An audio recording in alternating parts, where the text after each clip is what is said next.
حضرت ابو ہریرہ رضی اللہ عنہ فرماتے ہیں کہ ایک دفعہ جناب رسول اللہ صلی اللہ علیہ وسلم نے یہ اعلان فرمایا کہ میں یہ 5 باتیں تم کو پیش کرنا چاہتا ہوں، تم میں سے کون ان باتوں کو حاصل کر کے ان پر عمل کرے گا؟ حضرت ابو ہریرہ رضی اللہ عنہ فرماتے ہیں کہ میں بول پڑا، یا رسول اللہ میں ہی اس کام کے لیے تیار ہوں۔ تو آپ صلی اللہ علیہ وسلم نے میرا ہاتھ پکڑ کر اعلیٰ ترتیب 5 باتوں کی نصیحت فرمائی جو اس حدیث شریف میں مذکور ہیں۔ قال رسول اللہ صلی اللہ علیہ وسلم من یأخذ عنی ہؤلاء الکلمات فیعمل بہن او یعلم من یعمل بہن۔ حضرت ابو ہریرہ رضی اللہ عنہ فرماتے ہیں کہ آپ صلی اللہ علیہ وسلم نے ارشاد فرمایا کہ کون ان باتوں کو مجھ سے لے گا، پھر ان باتوں پر خود عمل کرے یا ایسے لوگوں کو سکھا دے جو ان پر عمل کریں گے۔ فقال ابو ہریرہ رضی اللہ عنہ قلت انا یا رسول اللہ۔ تو حضرت ابو ہریرہ رضی اللہ عنہ فرماتے ہیں کہ میں نے کہا، یا رسول اللہ صلی اللہ علیہ وسلم اس کام کے لیے میں تیار ہوں۔ فأخذ بیدی، تو آپ صلی اللہ علیہ وسلم نے میرا ہاتھ پکڑا، فعد 5، اور ہاتھ پکڑ کر 5 باتیں گن کر بتلائی۔ وقال، اور فرمایا، اتق المحارم تکن اعبد الناس، کہ حرام چیزوں سے بچو تو تم لوگوں میں سب سے بڑے عابد بن جاؤ گے۔ وارض بما قسم اللہ لک تکن اغنی الناس، اور اللہ نے جو کچھ تمہارے لیے مقدر فرمایا اس پر راضی ہو جاؤ تو تم لوگوں میں سب سے زیادہ غنی اور مالدار بن جاؤ گے۔ وَأَحْسِنْ إِلَىٰ جَارِكَ تَكُنْ مُؤْمِنًا، اور پڑوسی کے ساتھ ہمدردی کرو تو تم مومن کامل بن جاؤ گے۔ وَأَحِبَّ لِلنَّاسِ مَا تُحِبُّ لِنَفْسِكَ تَكُنْ مُسْلِمًا، اور دوسروں کے لیے وہی چیز پسند کرو جو تم اپنے لیے پسند کرتے ہو تو تم کامل مومن کامل مسلمان بن جاؤ گے۔ وَلَا تُكْثِرِ الضِّحْكَ فَإِنَّ كَثْرَةَ الضِّحْكِ تُمِيتُ الْقَلْبَ، کثرت سے مت ہنسا کرو اس لیے کہ کثرت سے ہنسنے سے دل مردہ ہو جاتا ہے۔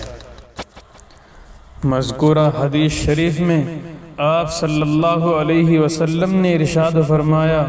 کہ حرام اور ناجائز امور سے اپنے آپ کی حفاظت کرو گے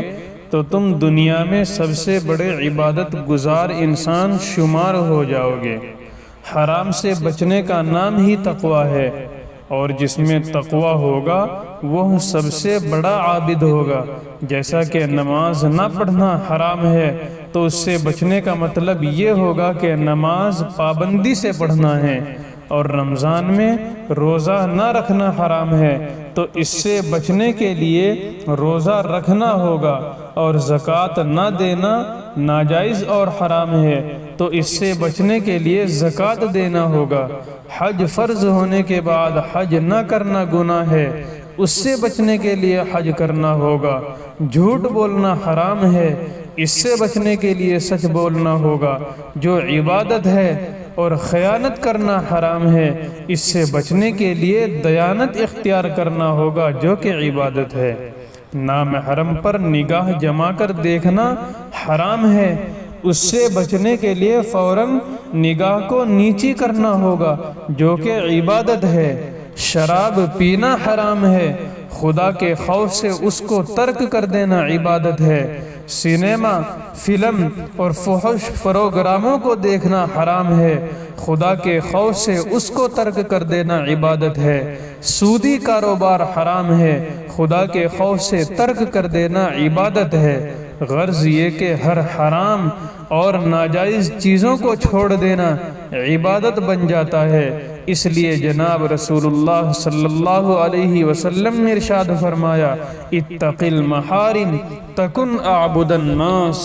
حرام چیزوں کو چھوڑ دو گے تو تم دنیا کے تمام انسانوں میں سب سے بڑے عابد بن جاؤ گے۔ لہذا سب سے بڑا عابد وہی ہے جس نے حرام کام کو چھوڑ دیا۔ اس دنیا میں سب سے بڑا غنی اور سب سے بڑا مالدار کون ہے؟ تو جناب رسول اللہ صلی اللہ علیہ وسلم نے فرمایا کہ سب سے بڑا غنی وہی شخص ہے کہ اللہ نے اس کے لیے جتنا مقدر فرمایا ہے اس پر وہ خوش اور شادہ رہتا ہے، اور وہ کہتا ہے کہ اللہ نے جو کچھ مجھے عنایت فرمایا ہے ہزاروں لاکھوں کو بھی اتنا نصیب نہیں ہوا، تو سب سے بڑا غنی نہ ہوا تو اور کیا ہے۔ ایسا شخص کبھی دولت کے لیے غم اور رنج اور بے چینی میں نہیں رہتا، ہر وقت خوش و خرم اور بے فکری میں مست رہتا ہے۔ ایک حدیث میں آپ صلی اللہ علیہ وسلم کا ارشاد ہے، مالداری دولت کی کثرت سے نہیں ہوتی بلکہ دل کی استغنا میں دولت سے سب سے بڑی مالداری آتی ہے۔ حدیث قدسی میں اللہ تعالیٰ کا ارشاد ہے، اے ابن آدم، اے انسان، تو میری عبادت کے لیے وقت نکال، میں تیرے سینے کو استغنا کی دولت سے بھر دوں گا اور تجھ سے میں فقر و فاقے کو دور کر دوں گا۔ آپ صلی اللہ علیہ وسلم نے فرمایا کہ جو شخص ہر وقت دولت کی فکر میں رہتا ہے اور جو حاصل ہوا اس پر اس کو قناعت نہیں ہوتی ہے، اس کی مثال ایسی سمجھو کہ کوئی شخص مسلسل کھاتا رہتا ہے مگر اس کا پیٹ نہیں بھرتا، یعنی پیٹ تو بھر گیا مگر صبر اور اطمینان حاصل نہیں ہوتا۔ اس حدیث شریف میں آپ صلی اللہ علیہ وسلم نے تیسری نصیحت یہ فرمائی تھی کہ اپنے پڑوسیوں کے ساتھ حسن سلوک اور رواداری کا معاملہ کرتے رہو تو تم کامل مومن کہلاؤ گے۔ اس لیے جس کے دل میں اللہ اور رسول کی محبت ہوتی ہے وہی حسن سلوک کرتا ہے، اور ہم نے پڑوسی کے حقوق کے متعلق کتنی باتیں اختیار کر رکھی ہیں وہ سب آپ جانتے ہیں۔ مذکورہ حدیث میں آپ صلی اللہ علیہ وسلم نے چوتھی نصیحت یہ فرمائی تھی کہ کامل مسلمان وہی ہے جو دوسروں کے لیے اس چیز کو پسند کرتا ہے جو اپنے لیے پسند کرتا ہے۔ حضرت امام بخاری رحمۃ اللہ علیہ نے اس مضمون پر باقاعدہ ایک باب باندھا ہے کہ کوئی شخص اس وقت تک کامل مومن نہیں ہو سکتا کہ جب تک دوسروں کے لیے وہ چیز پسند نہ کرے جو اپنے لیے پسند کرتا ہے۔ اور امام نسائی نے سنن کے نام سے حدیث کی 2 کتابیں تصنیف فرمائی ہیں، سنن صغری جو مدارس اسلامیہ کی آخری جماعت یعنی دورہ حدیث میں پڑھائی جاتی ہے، یہ 2 جلدوں میں ہیں، سنن کبریٰ یہ 6 جلدوں میں ہیں، اس میں 11,777 حدیثیں نقل فرمائی ہیں، ان میں بالکل آخری حدیث یہی ہے۔ اس حدیث شریف میں مسلمانوں کے ساتھ ایثار کرنے کی ترغیب دی ہے، اور جس کے اندر ایثار کا مادہ ہوگا، ہمدردی کا مادہ ہوگا، وہ سب سے کامل مومن اور کامل ترین مسلمان ثابت ہوگا۔ انقیاد باطنی کو ایمان کہتے ہیں، یعنی قلبی تابعداری سے مومن بنتا ہے، لہذا پڑوسی کے ساتھ دلی محبت اور ہمدردی سے مومن کامل بن جاتا ہے۔ اور انقیاد ظاہری کو اسلام کہتے ہیں، یعنی اعمال ظاہرہ میں خدا کی اطاعت سے اسلام کامل ہوتا ہے، لہذا دوسروں کے لیے وہی چیز پسند کرنا جو اپنے لیے پسند کرتا ہے، اور دوسروں کے لیے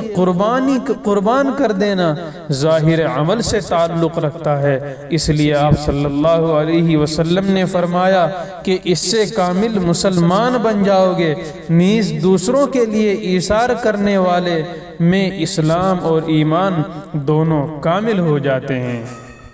حضرت انس رضی اللہ عنہ سے مروی ہے کہ آپ صلی اللہ علیہ وسلم نے ارشاد فرمایا، لا یؤمن احدکم حتی یحب لأخیہ ما یحب لنفسہ، کہ کوئی شخص اس وقت تک مومن کامل نہیں بن سکتا جب تک اپنے مسلمان بھائی کے لیے وہی چیز پسند نہ کرے جو اپنے لیے پسند کرتا ہے۔ اسی حدیث شریف میں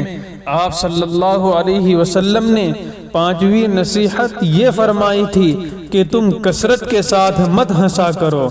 اس لیے کہ کثرت سے ہنسنے کی وجہ سے انسان کا دل مردہ ہو جاتا ہے، اور دل مردہ ہونے کا مطلب یہ ہے کہ نیک اعمال میں دل نہیں لگے گا، اور آہستہ آہستہ اعمال صالحہ سے دلچسپی ختم ہوتی جائے گی، اور آخرت کی فکر ختم ہوتی جائے گی، اور دل سیاہ ہوتا جائے گا، پھر عمل صالح کی توفیق نہ ہوگی۔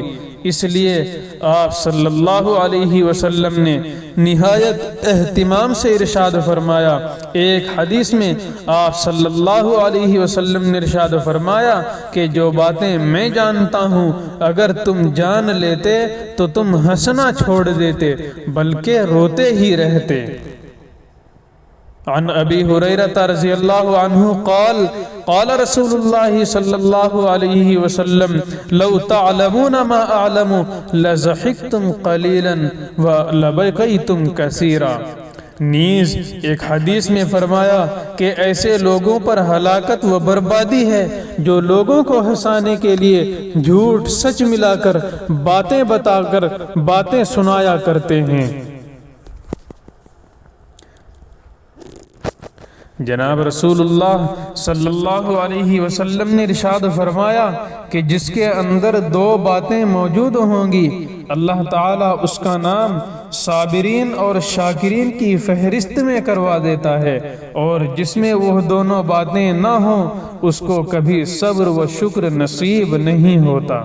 نمبر 1، دینی معاملات میں اپنے سے اوپر والوں کو دیکھ کر ان کی اقتدا کر کے دین کے کام میں زیادہ سے زیادہ حصہ لیتا ہے کہ فلاں رات بھر عبادت کرتا ہے اب ہم بھی کریں گے، اور فلاں کتنا صدقہ کرتا ہے اب ہم بھی کریں گے، اور پھر اللہ تعالیٰ اس کو نیک کام کی توفیق بھی زیادہ سے زیادہ عنایت فرماتا ہے۔